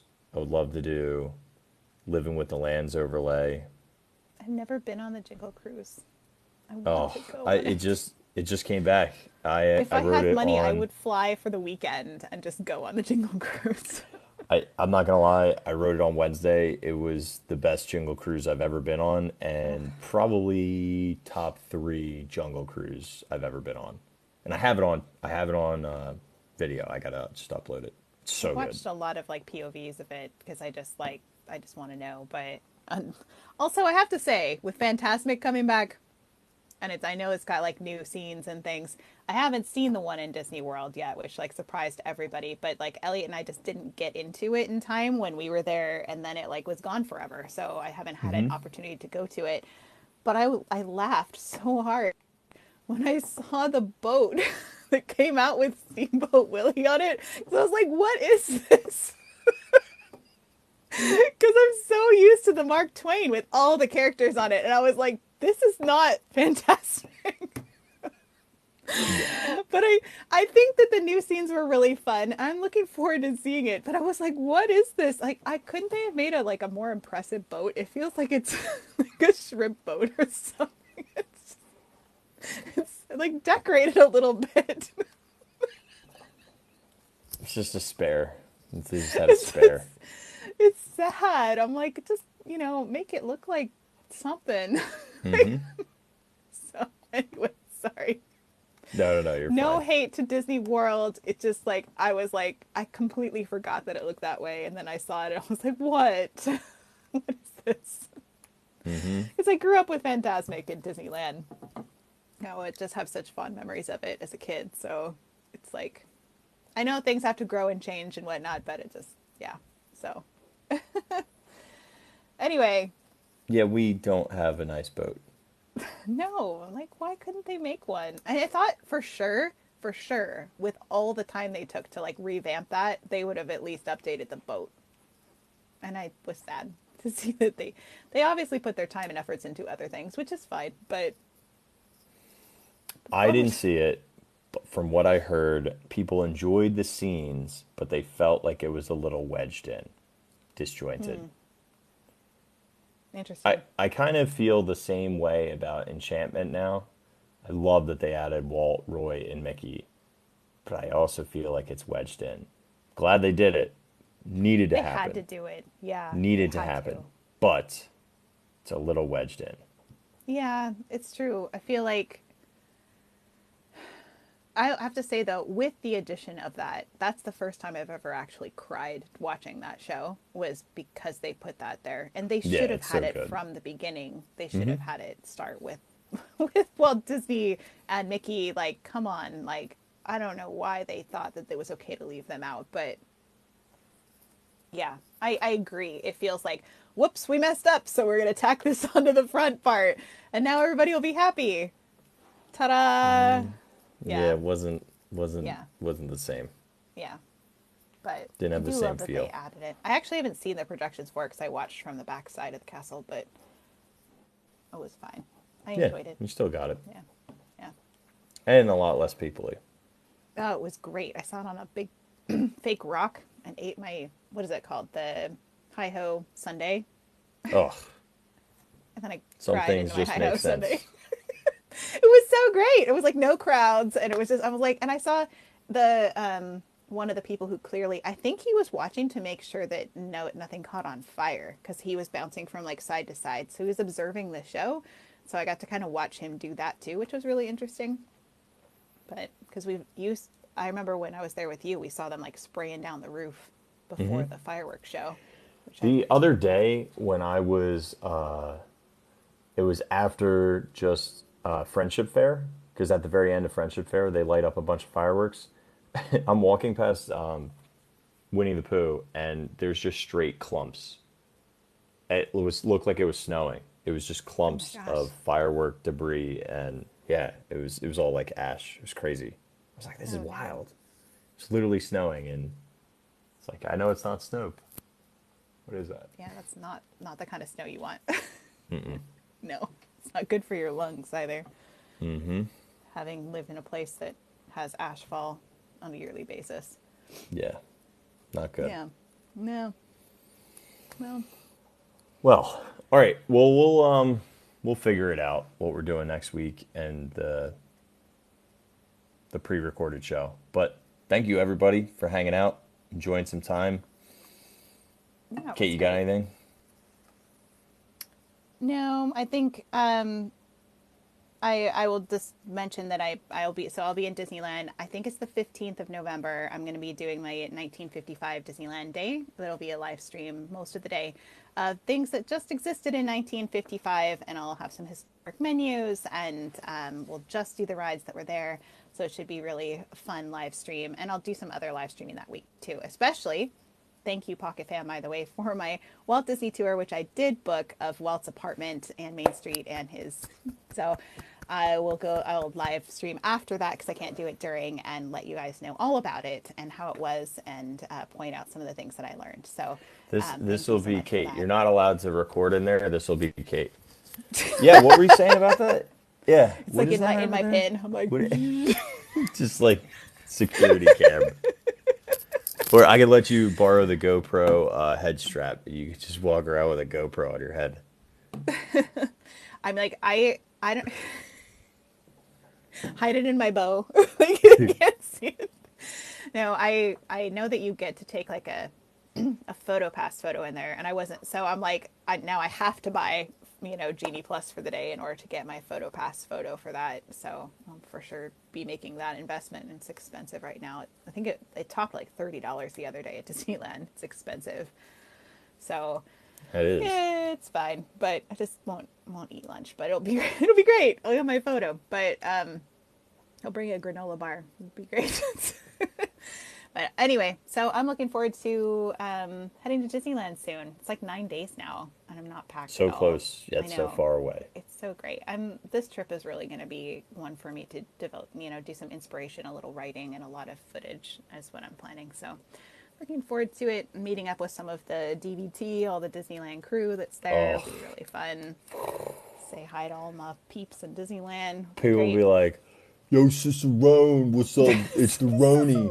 The Roni's here." I know it's that they really like their names in Disneyland, so You slowly are a so big deal too. So, and so not. I'm not. Lem found out the other day that he was a big deal at Fantasmic because like all these people were like, "Lem, wow, Lem," and he was like, "Oh man, like a lot It's of like people people know who know I am." me. I'm like, "Well, dude, you're not just like a dude with your phone out. There's like 1,000 people with you every day." He's like, "Oh, okay, yeah, that makes sense."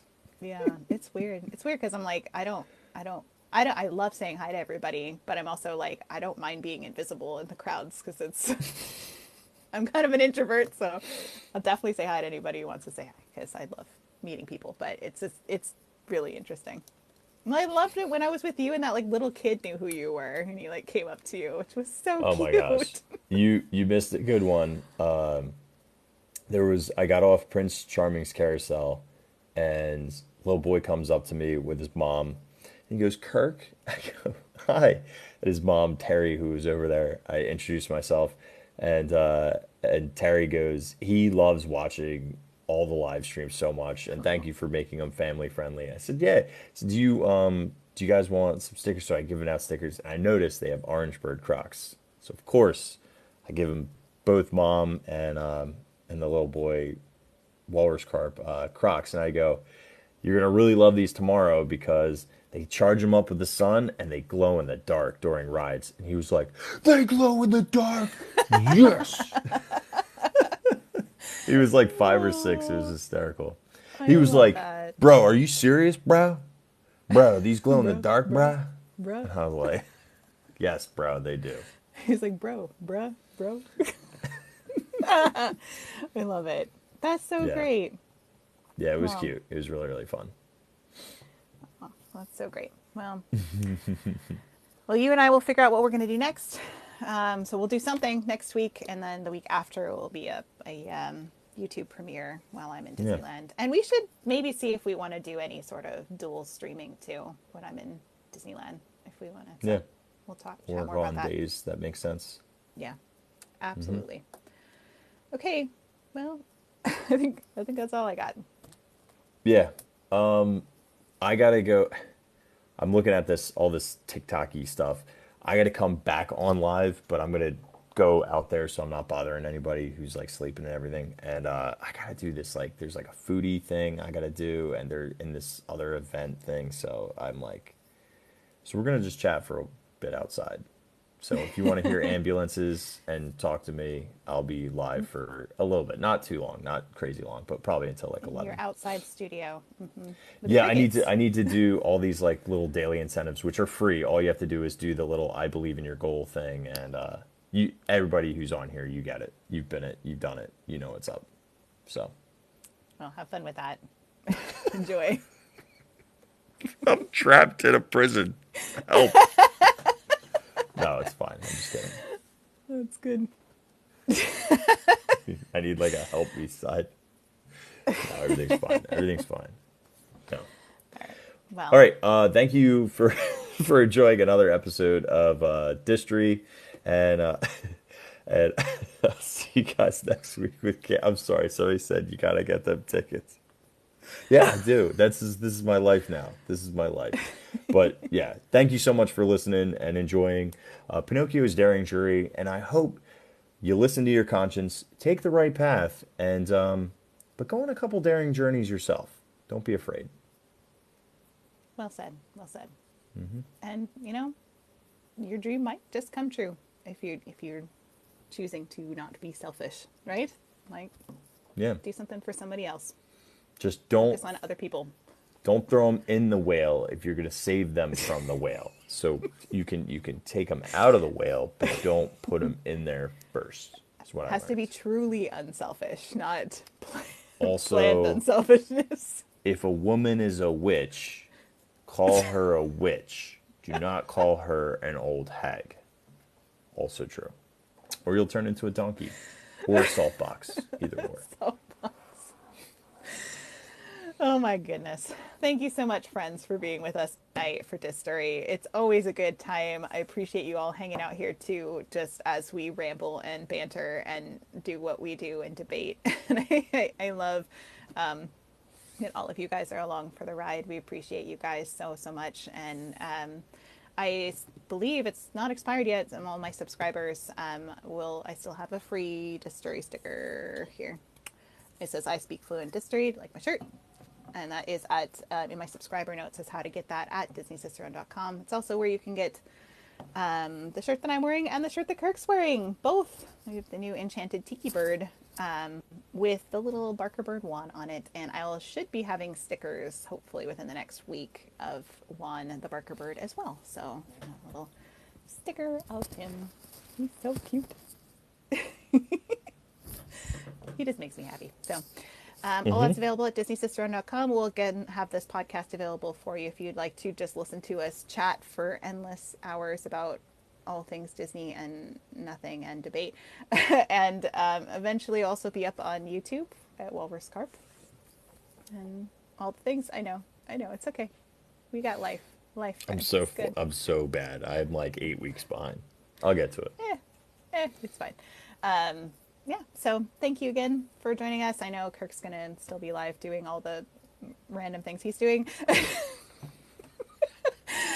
And I'm going to go spend some time with my family. So have a great night, friends. See you guys, and see you shortly. Yes. Bye, everyone. Have a great night.